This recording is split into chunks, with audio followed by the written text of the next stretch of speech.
Welcome back. Welcome back, guys. We're going to talk about another video today for the group. Again, as always, I want to thank you for getting in this group, for participating, for asking questions, jumping in. We really like to see that. We're starting to get a lot of good traction, a lot of good energy in the group. So let's keep that up. Keep asking questions. If you have stuff, throw it out there. There's no question that you shouldn't be asking in this group. So thank you again for supporting us. Thank you again for being in the group and getting involved. So today what we're going to talk about is the 5 different ways that a rental real estate investment will pay you. Most people think about 2 of them. Today we're going to talk about all 5 ways. Okay, this goes back to the previous video we did. Maybe we can link to it, on a deal that on the surface didn't look like a great deal, but actually turned out to be a pretty good deal. This goes back into seeing the whole picture, and again, thinking like a business owner instead of just an investor or just a landlord. Okay, when you think about all the 5 different ways that real estate pays you, all of a sudden you're going to find that there's a lot more properties out there you could buy that you didn't think you could buy before. So let's get right into it and talk about it. So the first way that everybody thinks of is cash flow. Cash money, baby. So cash flow, right? What is left over from the rent money you receive from a tenant after you've paid all of your expenses? Okay? After you paid your mortgage, if you have a mortgage. After you paid your property manager, we recommend Empire Industries, a little shameless plug there for them. After you've paid some vacancy costs over the course of a year. After you've paid some maintenance costs over the course of the year. How much money is left over? Kind of like your net profit if you're looking at it as a business, what your P&L says. I'll tell you, cash flow-wise, in my personal investing, I shoot for about $300 to $400 a month in monthly cash flow. So let's just say it's $300, okay? So we got $300 a month, or $3,600 a year. Now the reality is if you look at it on a month-by-month basis, then it's $300. You're probably not going to hit the $3,600 a month mark or a $3,600 a year mark every year. Things are going to come up. If you run this in a perfect scenario on paper, you're going to be, whoops, drop my eraser. You're going to be sorely mistaken, and you're going to be a little butthurt about what your yearly performance turns into. So, but for the sake of this analysis, let's just say it's $3,600 a year. 2, okay, appreciation. Appreciation. You hear a lot of people say, don't buy for appreciation.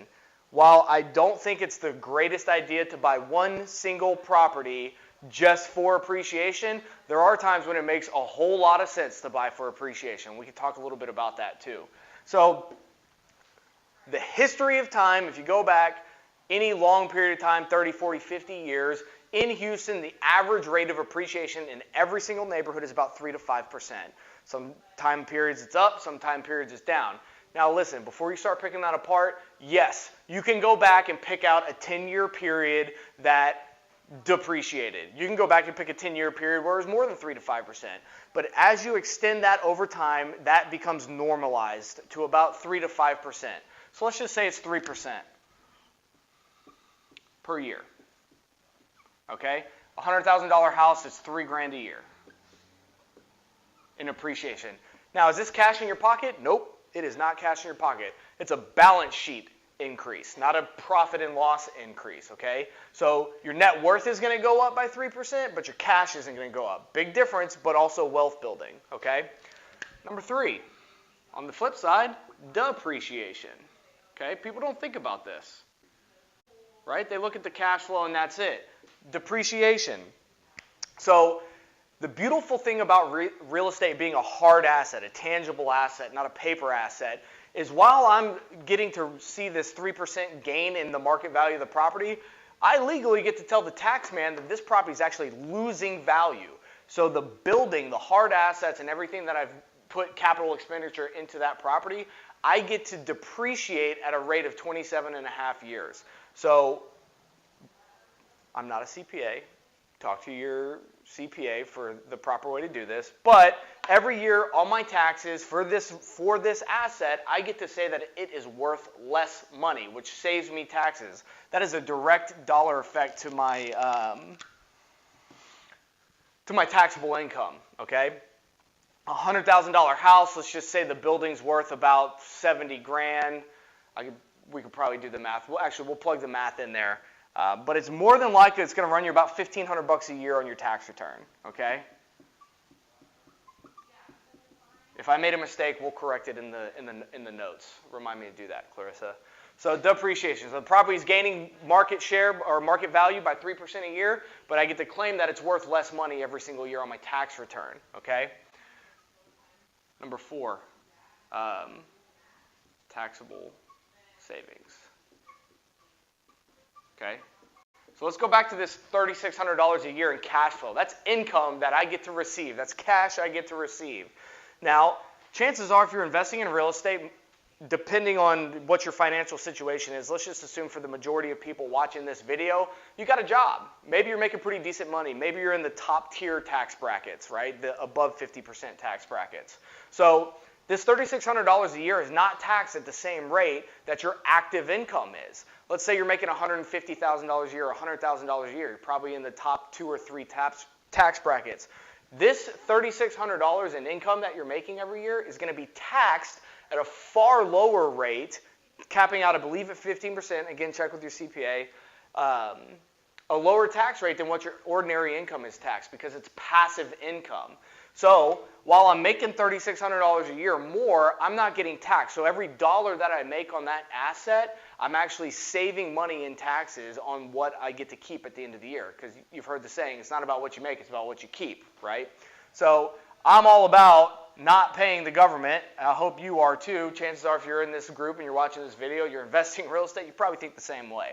So again, we're saving money on that $3,600. Let's just say it's 10%. So that's what? It's not much on one asset, but it adds up as you build a portfolio. So say we save 10% on that. What is that, $360? Okay? It's like another month of cash flow. Say you had a vacancy. You just saved it on your taxes. Okay? And number 5, debt pay down. Okay? So let's go back to this cash flow again, right? You're making $300 a month on that asset. More than likely, you're bringing in $1,200, $1,300 in rent on that.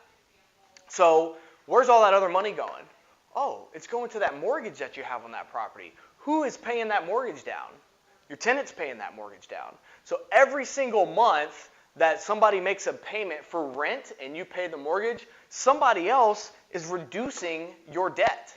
Now look, when you first buy if I bought the property today and I had a $1,000 mortgage payment, probably like $20 is going to go to the principal. Most of it's going to go to the interest. But as you hold this asset over time, that is going to stretch out with amortization. You can plug it into any schedule.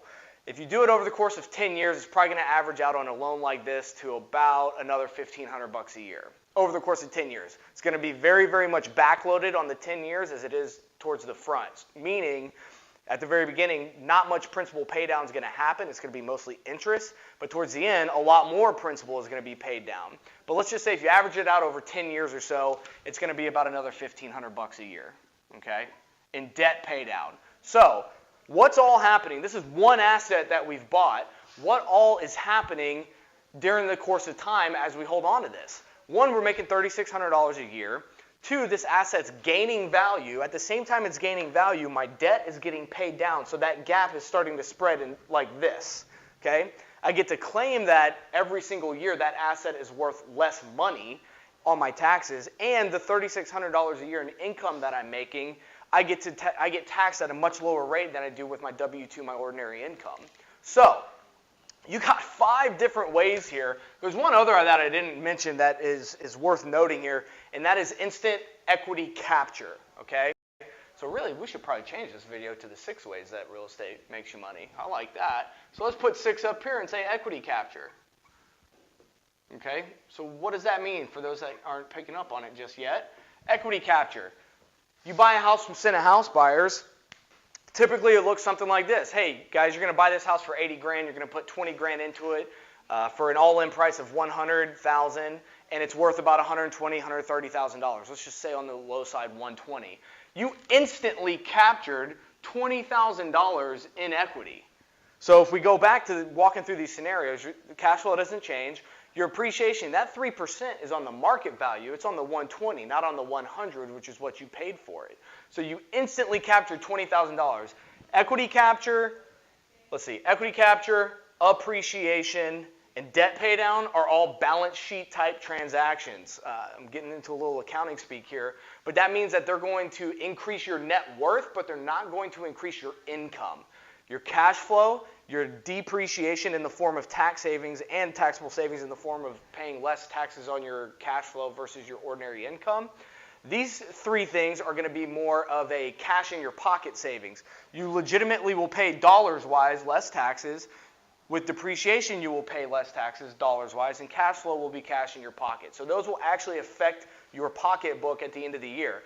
The equity capture, the appreciation, and the debt pay down, you're not going to realize the gains from that as far as cash-wise until you liquidate that asset. But every single month, every single quarter, every single year, your balance sheet and your net worth is going to increase from the one time you purchase that asset. So if you continue to do these things and you're buying for cash flow, that's fantastic. That's what I do, right? But don't always look at it as that's the only picture. If you're only looking at it from this perspective, look at everything you're missing out on. You got $3,000 a year here, $1,500 here, $1,500 here, $20,000 in instant equity capture. There's a lot more going on than just the cash flow. So listen, when I'm buying real estate, I am primarily looking at cash flow. But I'm also making sure that I'm taking into account other things. What if this thing's only cash flowing $50 a month, but this equity capture is $100? Would you do that deal? Would you buy that house? Yeah, you probably would, because you could just flip that house and put that $100,000 in your pocket if you wanted to. It'd be less than that from closing costs and financing fees. But don't just look at it from that perspective, okay?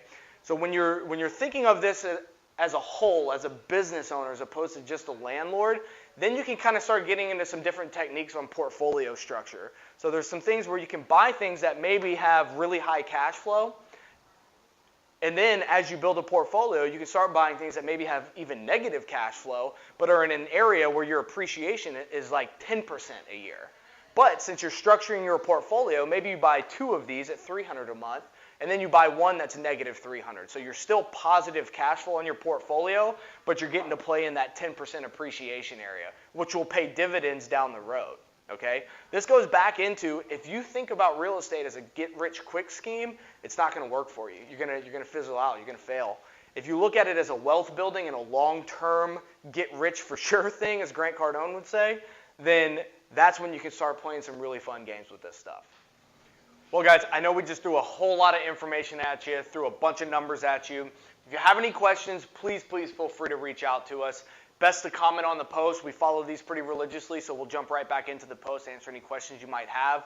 For the perfectionists out there, please don't pick us apart based on these numbers. This is me just kind of flowing and spitballing from my brain, okay? I know they're probably not extremely accurate, but they get you the right idea. The mindset is what we're trying to show you guys right now. So again, thank you for being a part of this group. Let us know how we can help, and I look forward to you guys making some money off of us.